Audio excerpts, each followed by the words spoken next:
같이 은혜를 나누고, 또 이 시간이 여러분 제일 피곤한 시간이에요. 또 이제 관계성에 올라가면은 높으면 여러분 목이 아프잖아요. 그래서 그런 거 좀 배우고 싶어서 이렇게 내려왔습니다. 오늘 본문의 내용의 말씀은 사도 바울이 고린도 전서를 쓰면서 마지막 인사하는 내용의 말씀이에요. 근데 인사하는 내용의 말씀인데, 그 내용의 말씀이 인사를 하면서 이 부분은 내가 친필로 기록해서 보내는 편지다, 이렇게 말하고 있어요. 여기는 여러 가지 의미가 있어요. 이렇게 중요하다. 이 마지막 부분이 굉장히 중요한 부분이야. 그러니까 내가 이렇게 썼지. 그런 의미가 담겨져 있습니다.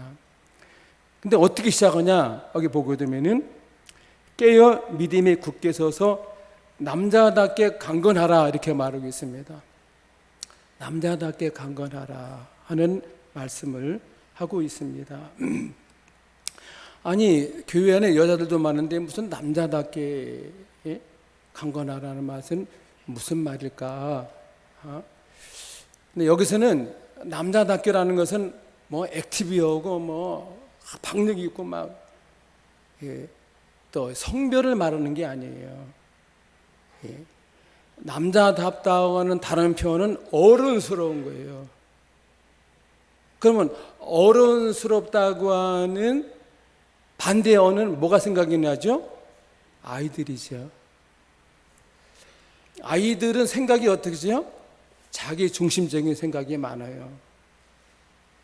근데 여러분들, 고린도 교회가 어떤 교회냐 하게 되면은 아가야 지방에 있는데, 그 아가야라고 하는 것은 요즘 지명으로 말하면은 어떤 주를 말이죠. 뭐 갑바도기야, 비두기야. 근데 그 주 안에 중요한 도시가 있어요. 그 도시 안에 고린도라는 도시가 있고 에덴이라는 도시가 있어요. 근데 에덴이라는 것은 여러분 철학이 발달한 데죠. 그러니까 이 아가야 지방에 있는 이 고린도 교회의 성도들은 뭐냐면은 지식에 대한 교만이 있었어요. 그래서 뭐 이단 영주주의도 생긴 거잖아요. 또 반면에 항구 도시니까는 금융 거래가 활발하게 나니까 자연적으로 돈이 풍족해요. 그래서 오는 그 환경에서 오는 분위기는 교회이긴 하지만은 그 교회 분위기가 뭐냐면은 교만이라고 하는 그런 것들을 가지고 있었어요. 교회 안에. 그러다 보니까는 자꾸 다투는 일이 많이 생겨요. 그래서 여러분 잘 아시는 것처럼, 그래서 바울파다, 아볼로파다, 베드로파다, 그리스도파다 분쟁이 많은 거예요. 그러니까는 아니야, 무슨 얘기야, 이 교회는 설립자가 바울이 설립자지. 근데 무슨 얘기야, 지금 실세는 아볼로가 지금 목회하고 있는데.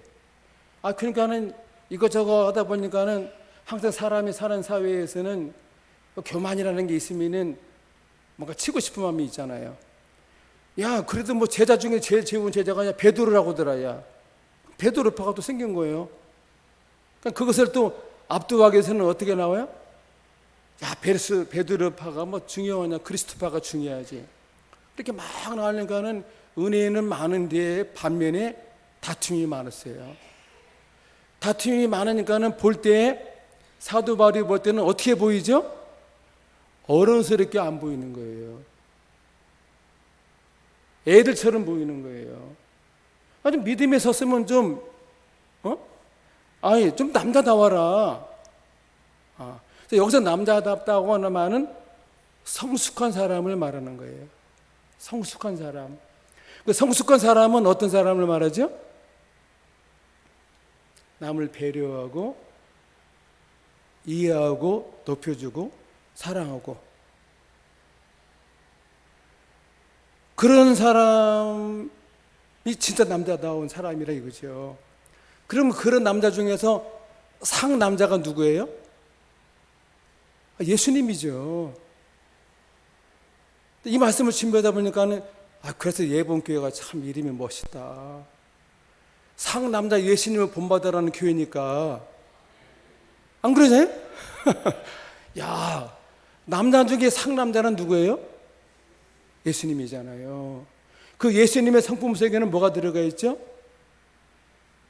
9가지 성령의 열매가 성품이 들어가 있잖아요. 그런 교회가 되어라 하는 얘기예요. 그런 교회가 되어라. 그런 교회가 될 줄 믿습니다.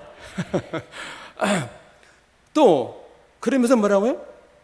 깨어 있으라. 믿음 안에서 깨어 있으라 할 때 이 깨어 있다는 말이 3가지 의미가 담겨져 있습니다.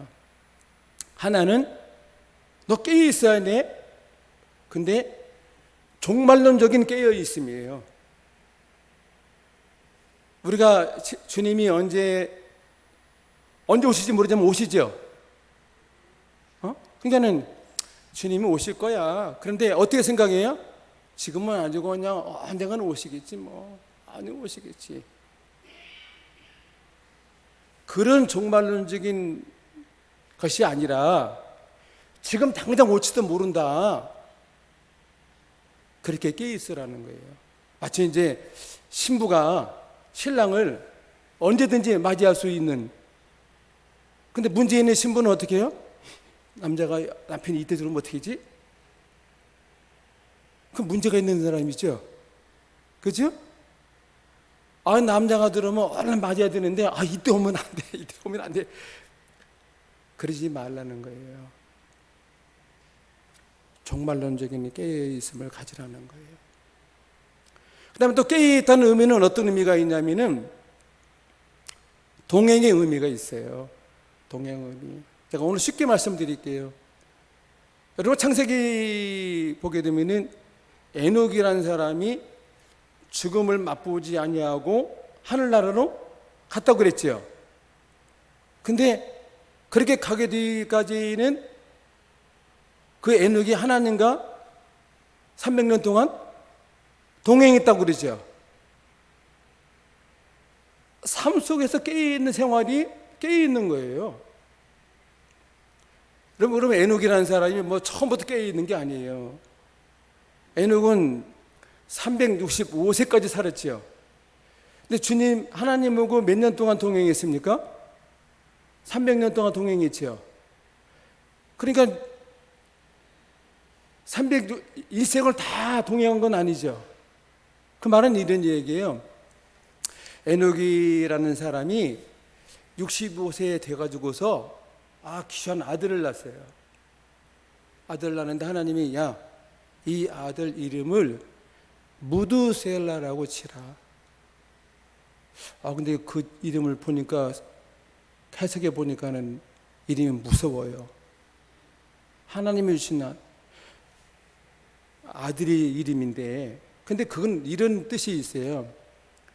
창을 들고 마을을 지킨 자다. 그 무드셀라가 그 마을을 지키는 누구예요? 지키는 사람이죠. 근데 영감이 딱 오는 거예요. 그러면 그 아들이 지키지 않고 죽으면은 그 심판 오는 거 아니야? 그 아들 이름을 통해서 그 이름을 주니까 정신 바짝 나가지고 안 되겠다. 예수님 똑바로 믿어야지. 하나님 똑바로 믿어야지. 그래서 계속 300년 동안 동행하다가 죽음을 맛보지 않고 올라갔어요. 근데 여러분, 무드셀라가 몇 년 살았죠? 969세. 제일 오래 살았죠. 그렇게 오래 산 것도 이유가 있어요. 하여튼 969세에 그 말과 동시에 홍수가 시작이 되었어요. 홍수에 관한 얘기도 제가 과학적으로 말하고 싶은데 시간상 다 얘기는 못하고요. 하여튼 홍수가 무드셀라가 죽은 후에 홍수가 그냥 심판이 임한 거예요. 근데 무드셀라가 세상에서 어떻게 사는 사람이라고? 제일 오래 살은 사람. 그 말은 이런 의미가 있어요. 그만큼 하나님을 믿을 수 있는 기회를 많이 줬음에도 불구하고 그 기회를 놓친 걸 말하는 거예요. 그냥 정신 똑바로 차리고 하루하루 생활 속에 주님과 동행하는 생활을 하라 하는 그런 깨어있으라는 의미가 담겨져 있어요. 그 다음에 또 깨어있다고 하는 것은 어떤 것을 말하냐면은 그 말세의 현상 가운데 일어나는 깨어있음이 있죠. 아까 기도 중에도 그런 얘기 하시더라고요. 여러 가지 상황이 어려운 상황, 말세 같은 현상. 우리가 뭐 천리역정 설교 그 책을 보게 되면은 그 막 향락의 도시도 있고 막 우유불준 도시도 있고 막 상황이 그렇잖아요. 근데 사자가 있는 마을을 지나갈 때 무섭지요. 근데 가만히 깨어서 보니까 뭐 있어요? 사자가 줄에 묶여 있어요. 현상은 무섭지만은 무서워하지 말라는 거예요. 경제적으로, 정치적으로, 사회적으로, 종교적으로 혼란해지고 이거 말세 같아요. 아니, 믿음을 제대로 가질 수 있는 상황이 아니에요. 그런 상황에서 깨어 있으라 하는 의미가 담겨져 있습니다. 여러분 잘 아시는 바와 같이 유대인들이 잘 쓰는 인사가 있죠. 그 인사 우리도 잘 써요. 예배 때 막 기뻐서 막 할 때는 성도 간에 뭐라고 하죠? 손 탁 치면서 뭐라고 그러죠? 한번 얘기해 보세요. 막 은혜 막 받고 막 그럼 성도들이 손 탁 치면서 뭐라고 그래요? 놀렐루야예요, 할렐루야예요. 할렐루야 그러잖아요.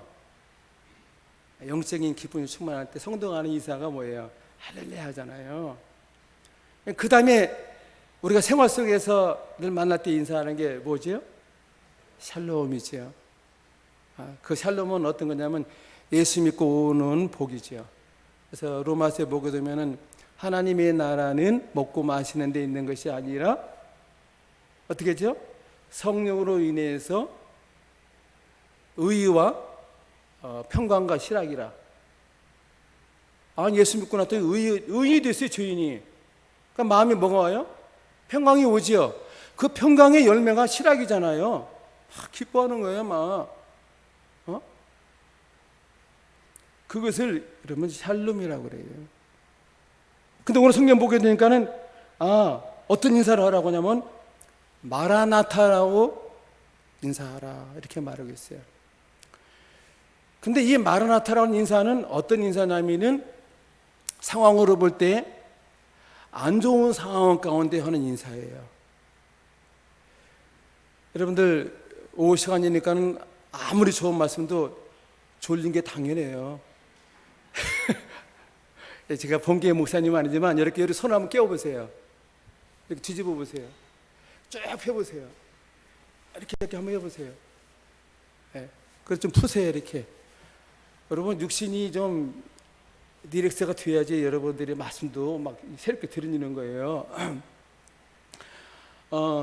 그런데 오늘 그런 상황에서 인사할 때 어떻게 인사해요? 마라나타. 근데 마라나타라는 인사는 주님 곧 오십니다. 그 얘기예요. 주님 곧 오십니다. 여러분, 예배는 또 뭐 실습이 중요하니까 여러분들 한번 옆 사람 보고 그렇게 하면 한국말로 마라나타 하지 말고 주님 곧 오십니다. 인사 나눠보세요. 주님 곧 오십니다. 근데 여러분, 이게 굉장히 그렇게 인사 안 넣는 것하고 하는 것하고 느낌이 달라요. 주님 곧 오세요. 그때 어떻게 해요? 막 위로가 생겨요. 그리고 뭔가 어려운 시절이지만은 근데 믿음 잘 지게 되겠다. 그리고 또 어떻게 생겨요? 주님 곧 오십니다. 그리고 또 어떻게 해요? 기대가 생겨요. 그래서 믿음이 막 용이 나가는 거예요. 제가 터키에 선교순례 갔다 왔는데 갑바도기아라는 데가 있어요. 그때 가니까 그 사람들이 대단한 분이었어요. 지하로 되어 있는데 미로예요. 전기불도 안 켜져 있어요. 근데 그 사람들이 늘 예비 마치면 뭐래요? 마라나타, 주님 곧 오세요. 사람이 죽으면 그 지하 7층 8층 아래 다 층층이 있어요. 흙으로 파서 그 시신을 끄집어내서 버리면서도 주님 곧 오십니다. 거기는요 성경책도 없어요. 천장에다가 성화를 그려놨어요. 예수님 말 타고 낙이 타고 입성하시는 거. 그러니까는 제가 왜 감동을 받았냐면은, 우리는 설교를 매번 어떤 설교가 오는데 그 사람들은 모일 때마다 그 그림 가지고 예수님 이렇게 예루살렘 성 올라가십니다. 딸마다 그 설교만 했는데 어떻게 은혜를 그렇게 받았을까? 모일 때마다 그 그림 가지고 설교하는 거예요. 그 그림 똑같은 설교하는 거예요. 신기한 일이다. 성령의 역사가 아니면 불가능한 거죠. 예. 우리도 성령을 사모하면은 환경의 문제가 아니에요. 그 마르나타의 성령이 우리 마음속에 지배하고 있으면 환경이 두렵지 않은 거예요. 저는 그래서 우리나라에 대해서 그렇게 걱정하지 않습니다. 현상적으로는 어렵지만은 승리는 누가 가져다 줘요? 그거 뭐 아무것도 아닌 인간들이 하는 것 같지만 그렇지 않아요. 그렇지 않습니다. 그러면 오늘 이 인사를 가지고 사도 바울이 이 본문 말씀을 정리하고 있어요. 여기 보게 되면은 스데바나의 집이라고 나오죠. 근데 이 스데바나가 아가야 지방의 무슨 열매라고요? 첫 열매인데, 여기서 말하는 스데바나는 순교한 스데반 집사가 아니에요. 그냥 예수 믿은 스데바나라는 사람이에요. 근데 스데바나라는 사람인데, 스데바나라는 이름과 동시에 뭐라고 쓰여 있죠? 스데바나의 집이라고 되어 있죠. 집. 스데바나의 집이라는 말은 뭐냐면요, 여기서 말하는 집은 헬라어로 파밀리아라고 그래요. 우리 영어로 쉽게 말하면 가족을 영어로 뭐라고 하죠? 패밀리라고 그러죠. 그러니까는 이 스데바나의 집안의 모든 사람들을 말하는 거예요. 집안의 모든 사람들, 공동체를 말하는 겁니다. 그러니까는 이런 게 있더라고요. 제가 특이한 아파트를 봤어요. 네, 감사합니다. 파밀리아 아파트가 있더라고요. 파밀리아 아파트. 파밀리는 가족이죠. 믿음의 공동체를 말하는 거예요. 예를 든다면 예본교회라고는 믿음의 집의 공동체를 말하는 거예요.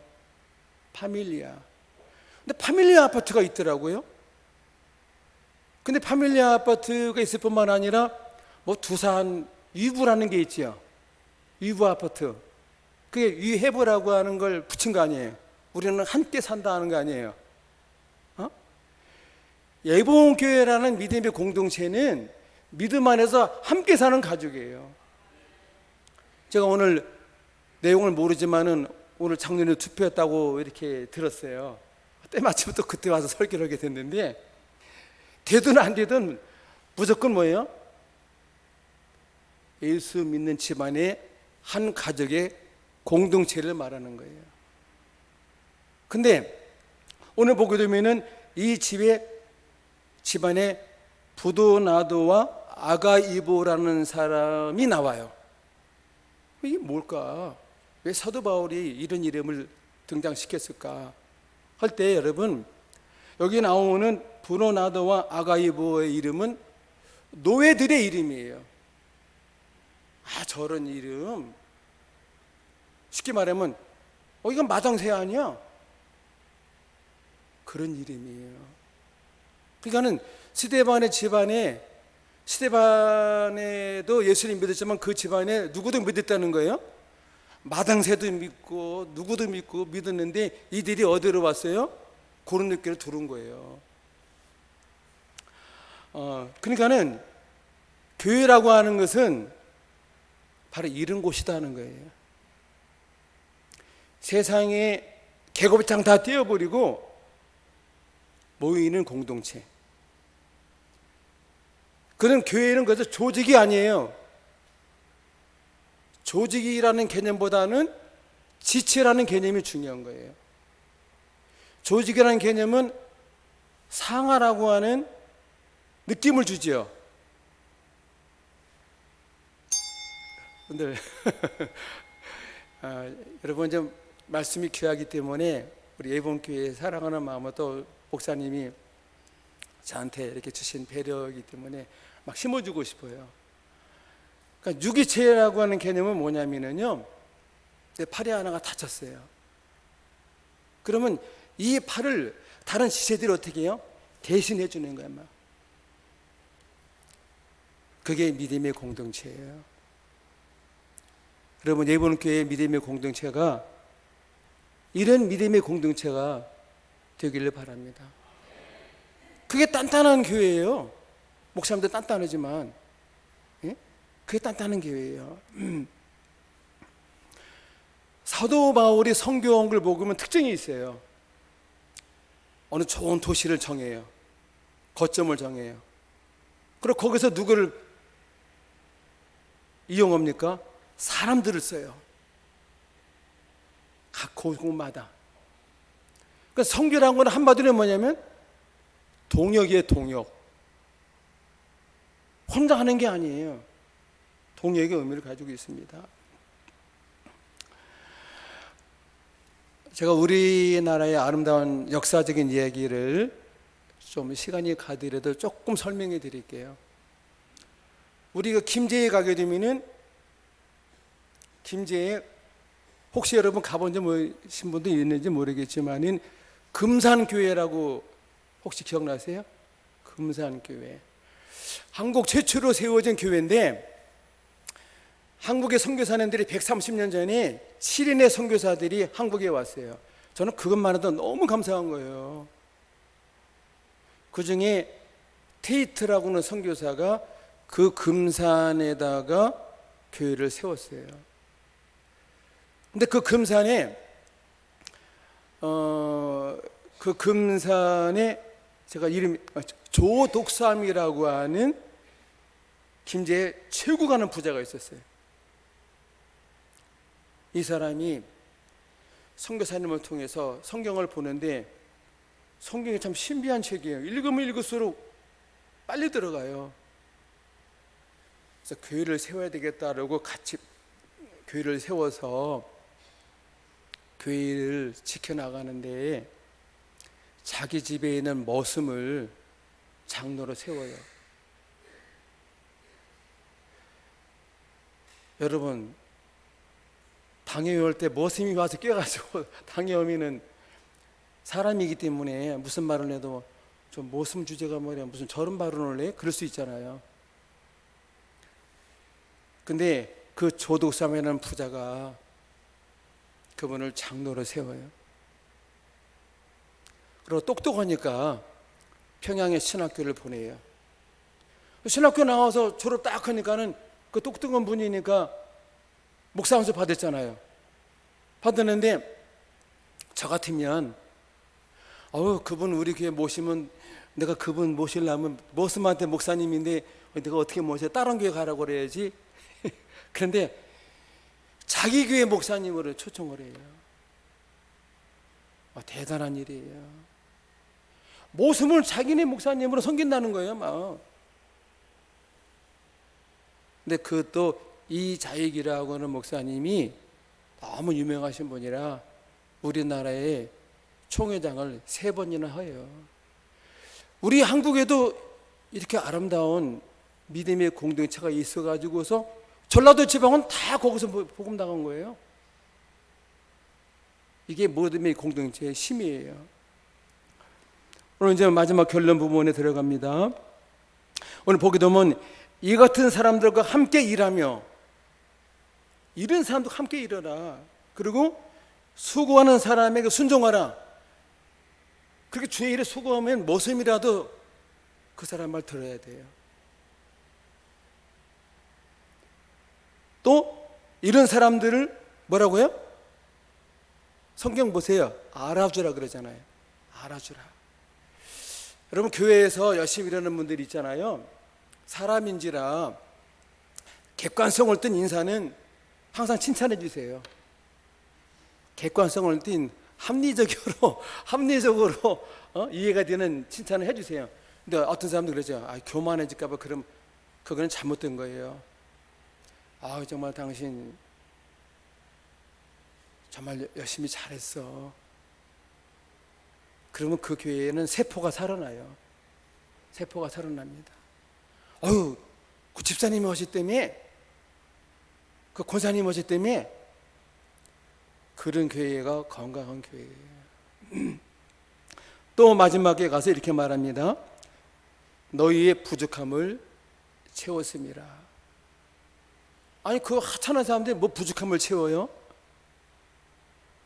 여러분, 부족함을 채운다는 것에 대해서 두 가지 상반된 이야기를 제가 하나 드릴게요. 제가 목회를 하는데, 제가 군산에서 목회를 할 때 그 교회에 한 후자 장로님이 계셨어요. 그러니까 유조선을 2개나 가지고 있어요. 유조선을 2개 가지고 호남 지역의 호남 정류 사장이에요. 주유소가 그 당시에 36개 가지고 있었으니까 부자지요. 근데 이 장로님은 교회 예산이 다 있으면 가만히 있다가 막 해. 남성의 여잔데 막 해. 그럼 교회 돈이 모질라잖아요. 그러면 마지막에 모질란 부분은 자기가 채워요. 여러분, 이런 부자 하나 있으면은요, 교회가 또 세워지더라고요. 그런 의미에서 채우는 은사를 가진 사람도 있어요. 그러나 꼭 있다고 해서만 채워지는 게 아니에요. 오늘 주시는 말씀은 본질은 그거예요. 그 사람들은 모성 갖고 아무것도 안 했지만은 그 사람들이 이런 걸 채웠다. 알아줘라. 교회는요, 돈 있는 사람, 어떤 신분이 높은 사람, 학식이 높은 사람이 교회를 세워나가는 것이 아니라 그 완전한 부분을 채워나가는 것은 모두가 합력해서 내가 채우지 못하는 부분을 채우는 그 지체가 있으므로 완성이 되는 거예요.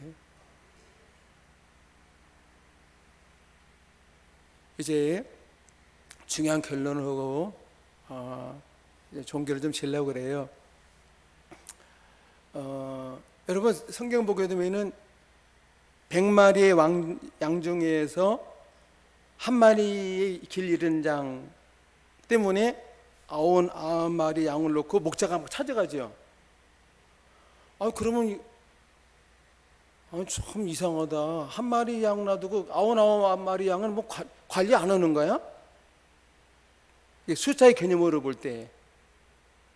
근데 그것이 아니고 이런 의미가 있어요. 100이라고는 완전 숫자. 우리가 항상 이스라엘 보면 12지파라는 거 있지요. 12지파.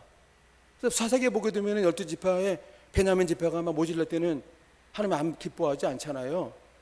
그러니까 100이라고 하는 완전한 기준에 하나가 빠지면 어떻게 되죠? 완전을 이루지 못하는 거예요. 그래서 누가복음 15장 보면서 다음에 나오는 게 또 잃어버린 한 드라크마 있죠. 그 드라크마는 뭐냐면은 돈은 얼마 안 되는 거예요. 근데 여자들이 머리에 띠에다가 신랑한테 예쁘게 보이기 위해서 그 드라크마를 이렇게 달아요. 달아서 딱 끼고 항상 신랑을 기쁘게 하려고 하는데 하나가 딱 떨어졌어요. 그러니까 떨어지니까는 온 동네 사람 다 동원해서 그 한 드라크마를 찾으려고 막 애쓰죠. 끝끝내 찾아내요, 안 찾아내요? 찾아내죠. 근데 이상한 게 뭐냐면은 그거 하나 때문에 잔치를 벌여요. 아니, 자기 다른 드라마 가만 가지고 박을 수도 있는데 왜? 여기서 떨어져 나간 그 드라마 하나가, 우리가 상징적으로 말하면 예수님 우리 신랑이잖아요. 그분을 만족해 하고 싶은 마음 때문에 그걸 찾은 거예요. 그래서 교회는 완성된 공동체를 위해서 모여지는 곳이 가장 아름다운 교회이고, 그 모임을 위해서 서로 위로하면서 어떻게 하죠? 마르나타, 주님 오십니다. 힘들어도 열심히 일합시다. 교회의 완성을 위해서, 마지막 때에 교회 완성을 위해서 힘씁시다. 그곳이 상남자가 있는 교회예요. 그것이.